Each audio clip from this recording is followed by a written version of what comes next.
ഉദയന് അത്തരത്തിലൊരു ബന്ധമുണ്ടെങ്കിൽ തീർച്ചയായും അത് നിങ്ങൾക്കറിയാം. അറിയാമെന്ന് തന്നെ വെച്ചോളൂ. അത് മുൻകൂട്ടി അറിഞ്ഞുകൊണ്ടാണോ ഉദയനെ നന്ദനിക്ക് വേണ്ടി ആലോചിച്ചത്? അതും ശരിയാ പ്രതാപേട്ട. എല്ലാം എനിക്കറിയാമായിരുന്നേ. വിദ്യയുടെ മോളോടുള്ള എന്റെ നയം ഞാൻ പണ്ടേ വ്യക്തമാക്കിയതാ. അവളെ എവിടെ പ്രതീക്ഷിച്ചാലും ഇളക്കി അറിയാൻ ഞാൻ മാക്സിമം ശ്രമിക്കുമെന്ന് അന്നേ ഞാൻ പ്രഖ്യാപിച്ചതാ. അല്ലെങ്കിൽ ആ പെണ്ണടിയറവ് പറഞ്ഞ് എന്റെ കാലിൽ വീണമായിരുന്നു. ഇനി അങ്ങനെ വീണാലും രക്ഷയുണ്ടാകുമെന്ന് തോന്നുന്നില്ല. തുറുപ്പുകുലാന ഇന്ന് കളിക്കളത്തിലേക്ക് വീണിരിക്കുന്നത്. ഇനിയാണ് കളി. നമുക്ക് കാണാം.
എന്റെ കഴുത്തി വീഴേണ്ട താലിയാ നിങ്ങൾ ഇട്ടോണ്ട് നടക്കുന്നേ.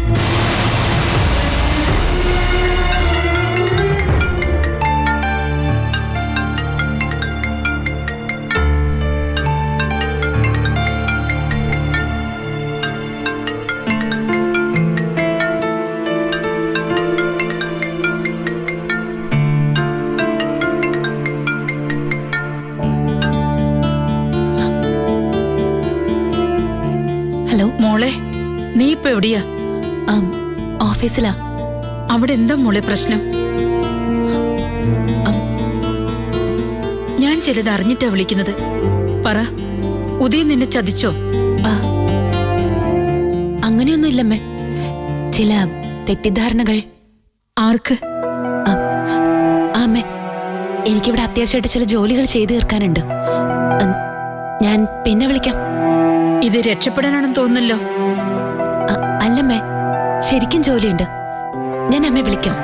പ്രതാപേട്ടൻ വന്ന് പറഞ്ഞത് കേട്ടിട്ട് എനിക്ക് സമാധാനമായിട്ട് ഇരിക്കാൻ പറ്റുന്നില്ല. ഉള്ളതിലും കുറച്ച് കൂടുതലായിട്ട് വിവരങ്ങൾ പറയുന്ന ആളാ.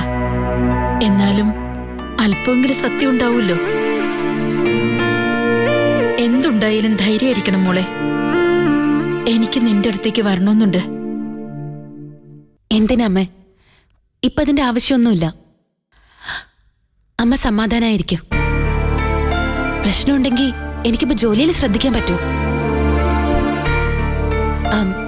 എന്നാ ശരിയമ്മേ, ഫ്രീ ആവുമ്പോ ഞാൻ വിളിക്കാം. അമ്മ ടെൻഷൻ അടിക്കാതിരുന്നാ മതി. ഞാൻ വെക്കുവാണേ.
മോളൊന്ന് നിന്നേ.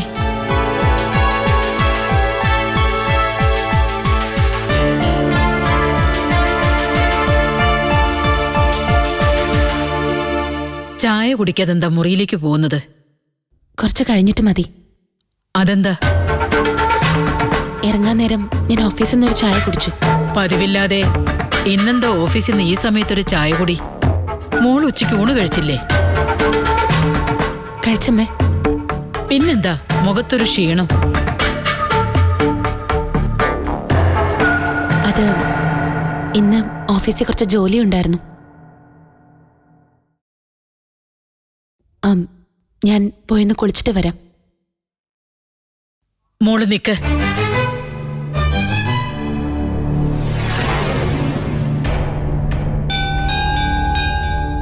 ഇന്ന് ഓഫീസിൽ എന്തായിരുന്നു സംഭവം? എന്താ അമ്മേ? അതാ ഞാൻ അങ്ങോട്ട് ചോദിച്ചത്.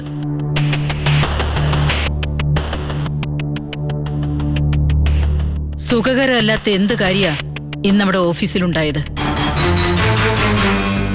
അങ്ങനെ വിശേഷിച്ചെന്തെങ്കിലും ഉണ്ടായതായി ഞാൻ ഓർക്കുന്നില്ല. തീരെ ഓർക്കുന്നില്ല? ഉദയൻ ഓഫീസിൽ വന്നിരുന്നോ?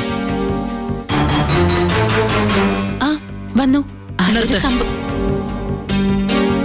അവനെ അന്വേഷിച്ച് വേറെ ആരാ അവിടെ വന്നത്? വേറെ എന്ന് പറയുമ്പോ ഞാൻ ചിലതറിഞ്ഞിട്ടാ ചോദിക്കുന്നത്. ഒരു സ്ത്രീ ഒരു കുട്ടിയെയും കൊണ്ട് ഉദയനെ കാണാൻ വന്നിരുന്നോ?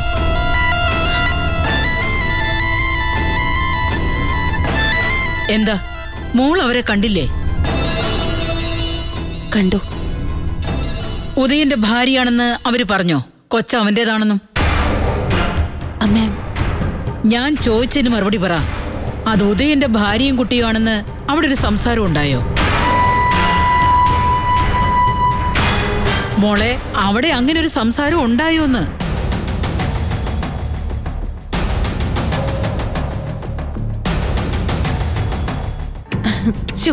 പേടിച്ചു പോയല്ലോ അമ്മേ. ഞാൻ കുറച്ചു സമയത്തേക്ക് വല്ലാത്ത ടെൻഷനിൽ നിർത്തിക്കളഞ്ഞു എന്നെ. എനിക്ക് ഉത്തരം കിട്ടിയില്ല. അങ്ങനെ ഒരു സ്ത്രീ ഓഫീസിലേക്ക് വന്നു. അവരുടെ കൂടെ ഒരു കുട്ടി ഉണ്ടായിരുന്നു. അമ്മ പറഞ്ഞത് ശരിയാ, അവര് ഭാര്യയും മകളുവാ. പക്ഷേ അത് ജീവിതത്തിലല്ല, നാടകത്തിലാന്നേ ഉള്ളൂ.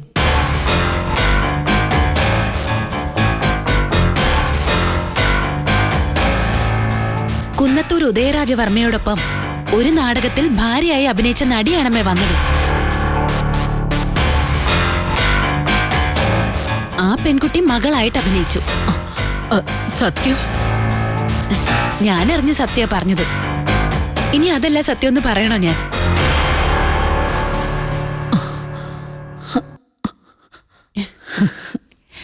ആരോ അമ്മയെ ശരിക്കും തെറ്റിദ്ധരിപ്പിച്ചു. കഷ്ടം. മനുഷ്യരുടെ ഓരോ കാര്യങ്ങളെ ചേരക്കുഞ്ഞിനെ കണ്ട അനക്കൊണ്ടയാന്ന് പറഞ്ഞു പരത്തും. ഇനി ഞാൻ പോയി കുളിക്കട്ടെ അമ്മ. മോള് ചെല്ലേ.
അല്പനേരം കഴിഞ്ഞു വിളിക്കുക.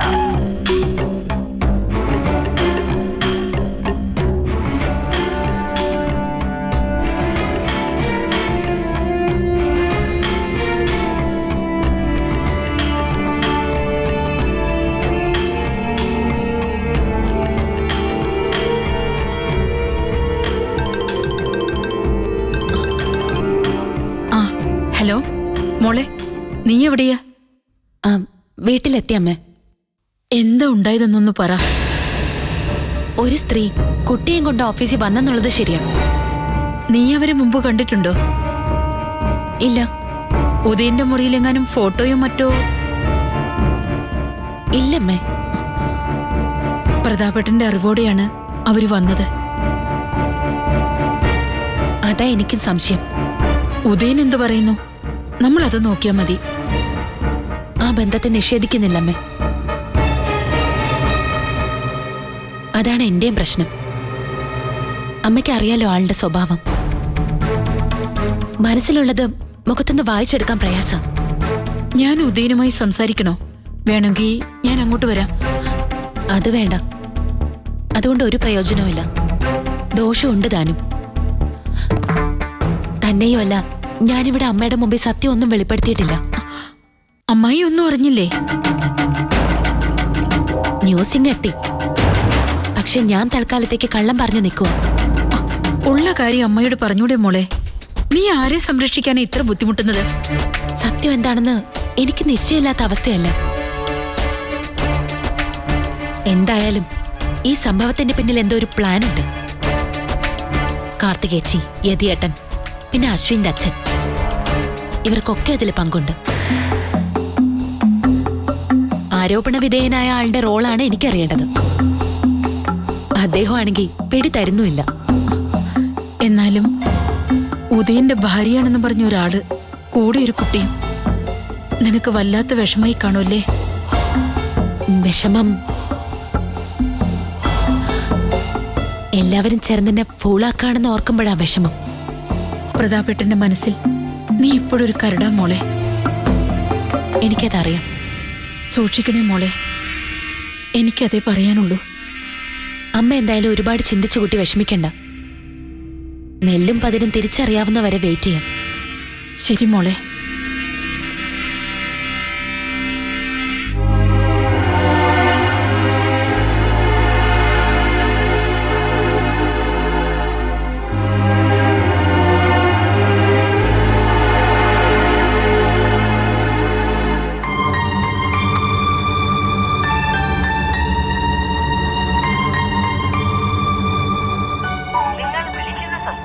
പരിധിക്ക് പുറത്താണ്, അല്ലെങ്കിൽ ഇപ്പോൾ പ്രതികരിക്കുന്നില്ല. ദയവായി അല്പനേരം കഴിഞ്ഞു വിളിക്കുക. The subscriber you are calling is out of coverage.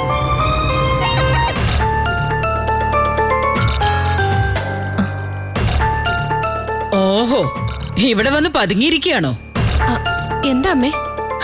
ഒന്നും അറിയാത്ത പാവം. ഞാൻ നന്ദനെ വിളിച്ചു നിർത്തി ചോദിച്ചത് കാർത്തിക കേട്ടതല്ലേ?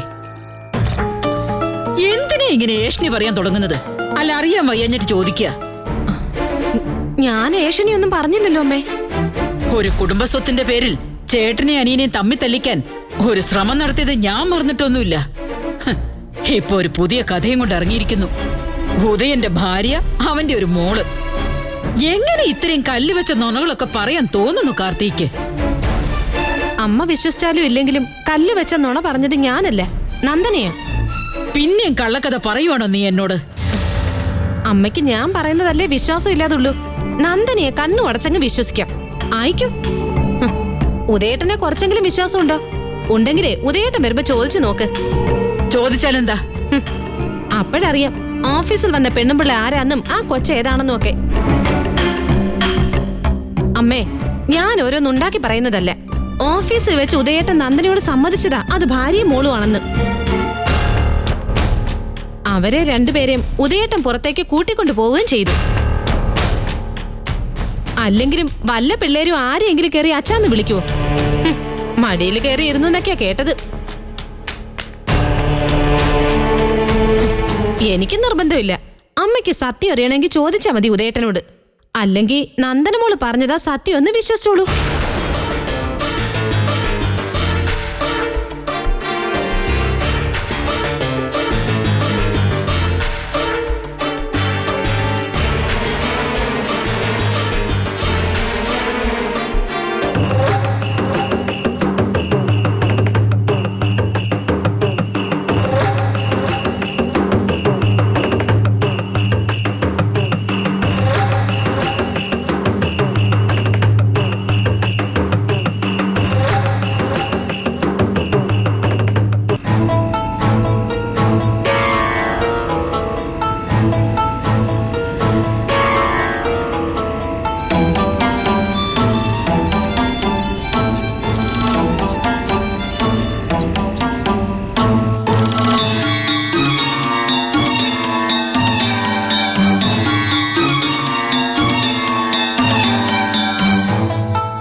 മനസ്സിലായി. അതായിരിക്കും കോള് കട്ട് ചെയ്തത്. ആ കാര്യം കൺഫേം ചെയ്യാനാണോ വീണ്ടും വിളിച്ചത്? എന്തെങ്കിലും തിരക്കിലാണോ ഇപ്പോ? വിളിച്ചത് എന്തിനാണെന്ന് പറയൂ. അത് ഒരു വിവരം സംസാരിക്കാൻ വേണ്ടിയാ. ഞാൻ ഡ്രൈവിംഗിലാ. വീട്ടിലേക്ക് വരികയാണ്. അവിടെ എത്തിയിട്ട് സംസാരിക്കാം. ഫോൺ വെക്കല്ലേ. ശരി. ഫോൺ വെക്കല്ലേ. എന്താ? അത് ഇവിടെ വരുന്നതിന് മുമ്പ് അറിഞ്ഞിരിക്കേണ്ട കാര്യം. അതുകൊണ്ടാ വിളിക്കാന്ന് വിചാരിച്ചത്. ഹലോ. ആ, കേൾക്കുന്നുണ്ട്. ഓഫീസിൽ ഇന്ന് നടന്ന കാര്യങ്ങളൊക്കെ അമ്മ അറിഞ്ഞിട്ടുണ്ട്. കാർത്തികേച്ചിയ ന്യൂസ് കൊടുത്തെന്ന് പ്രത്യേകം പറയണ്ടല്ലോ. അമ്മ എന്നോട് ചോദിച്ചു. കേട്ട പാട് ഞാൻ എല്ലാം നിഷേധിച്ചു.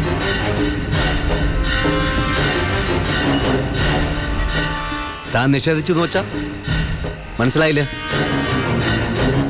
ഏതോ നാടകത്തിൽ ഭാര്യയും മകളുമായി അഭിനയിച്ച ആർട്ടിസ്റ്റുകളാണെന്ന് ഞാൻ അമ്മയോട് പറഞ്ഞു.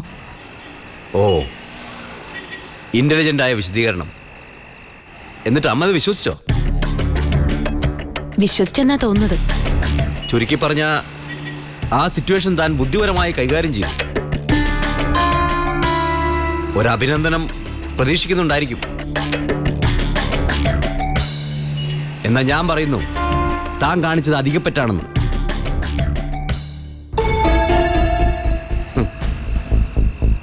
അമ്മയുടെ മുമ്പിൽ എന്നെ സേവ് ചെയ്യാനാണോ അതോ സ്വയം രക്ഷിക്കാനാണോ താൻ ശ്രമിച്ചത്? രണ്ടായാലും ബോറായിപ്പോയി. അത് ഞാൻ ആരോട് ആലോചിച്ചാ താൻ അമ്മയോട് വരെ ഇല്ലാ കഥകൾ പറഞ്ഞു കൊടുത്തത്? അങ്ങനെ ഒരു സ്ത്രീയും കുട്ടിയും നാടകത്തിൽ എൻ്റെ വൈഫും മകളുമായിട്ട് അഭിനയിച്ചിട്ടില്ലേ? ഓഫീസിൽ വെച്ച് താനും കണ്ടതല്ലേ സംഭവിച്ചെന്താണെന്ന്? മുതിർന്നവരുടെ കാര്യം നിൽക്കട്ടെ. ആ കുട്ടി സിൻസിയറായിട്ട് എന്നോട് ഇടപഴകുന്ന കണ്ടിട്ടും നന്ദനയ്ക്കൊന്നും ബോധ്യമായില്ലെന്നുണ്ടോ? അതോ കണ്ണടച്ച് ഇരുട്ടാക്കാൻ ശ്രമിക്കുകയാണോ താൻ? ഞാൻ ഒന്നിനും ശ്രമിക്കുന്നില്ല. കണ്ണടയ്ക്കാതെ തന്നെ ജീവിതത്തിൽ ഇരുട്ട് അനുഭവിക്കുന്നുണ്ട്. ഞാൻ അമ്മയെക്കുറിച്ച് ഓർത്ത് ഫോൺ ചെയ്തെന്നേ ഉള്ളൂ. അത് അബദ്ധമായി പോയെങ്കിൽ എന്റെ അമ്മയ്ക്ക് വേണ്ടി അങ്ങനെ വലിയ ത്യാഗമൊന്നും ചെയ്യണ്ട.